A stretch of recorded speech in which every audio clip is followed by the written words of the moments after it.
In order for sexual consent to be given, that's what we need according to Canadian law. Now, I've got some more questions for you.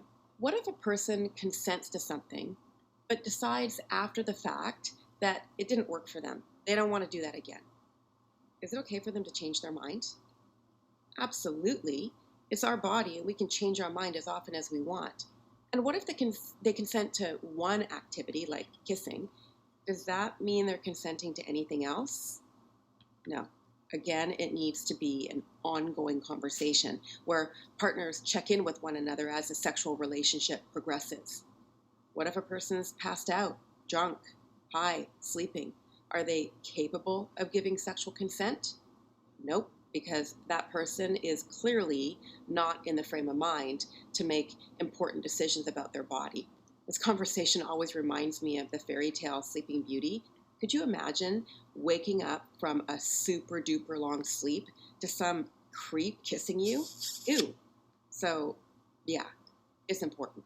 Now, we also know that sexual consent needs to be given free of coercion or force. Let me just demonstrate what coercion looks like and sounds like. Let's say that you and I were friends, and I showed up on your doorstep on a Friday afternoon with 2 movie tickets in my hand.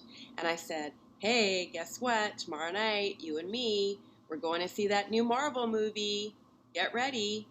And you were kind of surprised because we didn't have plans to do that. We hadn't talked about it. And really, you already had made plans for tomorrow night with your mom. So you told me, actually, that's not going to work for me. In response, I started saying things like, well, what do you mean you don't want to go? You were just saying that you wanted to spend more time with me. I thought we were friends. Don't you know, I spent my entire allowance on these tickets. And I went on and on like that until you had no choice but to say, okay, we'll go. Now, were you really consenting to going to the movie with me? No, I just pestered you. I kept going and going and going. I backed you into a corner until you had no choice but to give me the answer that I wanted to hear.